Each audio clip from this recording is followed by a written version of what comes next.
Oke, baik. Nah, sekarang kami akan kembali bertanya kepada masing-masing perwakilan paslon dari nomor urut 01. Paslon nomor urut 1 menempatkan isu agraria dan desa di misi keempat dalam Jalan Perubahan. Mbak Eva ditulis bahwa akan mengakselerasi program agraria yang adil dan partisipatif. Dengan tema yang diusung adalah perubahan, apa yang mau diubah dan seperti apa target ke depannya?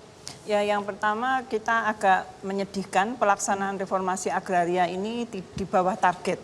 Hanya terhenti pada soal sertifikasi saja. Jadi nggak nambah kekuatan modal dari rakyat. Yang kita inginkan adalah redistribusi tanah. Redistribusi tanah itu targetnya itu dulunya 9 juta. Kemudian diturunkan jadi 4,5 juta. 4,5 juta itu yang terlaksana hanya 1,6 juta. Sementara kita tahu bahwa fenomena kemiskinannya bertambah, kemudian masyarakat di sekeliling hutan itu tidak bisa memanfaatkannya. Ya. Jadi ada isu tentang penggunaan sumber daya alam ini termasuk tanah ini menyebabkan kemiskinan. Dan kita ingin keadilannya diwujudkan ketika redistribusi tanah itu dinaikkan. Caranya adalah dengan partisipasi karena selama ini ternyata penentuan subjek dan objek itu tidak melibatkan masyarakat yang ada di yang terdampak. Ada di situ. Seperti yang kasus di Rempang ya, Wadas dan seterusnya. Jadi kita menginginkan masyarakat yang terdampak itu juga mengambil keputusan terhadap akan ada perubahan pendekatan. Betul.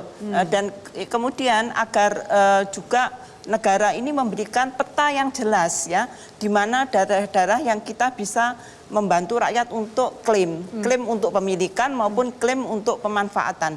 Dan yang terutama masyarakat adat ini harus dijamin haknya untuk memiliki atau menguasai ya tanah hutan-hutan adat tersebut. Jadi itu yang kita inginkan. Jadi kita mengajukan undang-undang sumber daya alam agar efektif, efisien dan adil. Adil juga terhadap generasi yang akan datang. Jangan dihabis-habisin sekarang, polisinya ruwet dan seterusnya.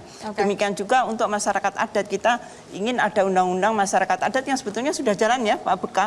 Tapi kemudian DPR stop ya di sini. Jadi dua undang-undang itu yang kemudian kita harapkan akan mampu untuk mendorong redistribusi tanah atau reform agraria itu berdimensi banyak. Hanya masalah ketimpangan ekonomi, ketimpangan gender, ketimpangan juga disabilitas dan seterusnya. Alat kemakmuran, jangan sampai kemakmuran hanya pada 1% penduduk yang menguasai 68 tanah loh Mbak persennya. Ini kan artinya kepemilikannya yang sangat gap timpang. Jadi alat kemakmuran bukan hanya komoditi ekonomi ya, tapi ini berwajah banyak tapi alat kemakmuran. Jelajahi cara baru mendapatkan informasi. Download Metro TV Extend sekarang.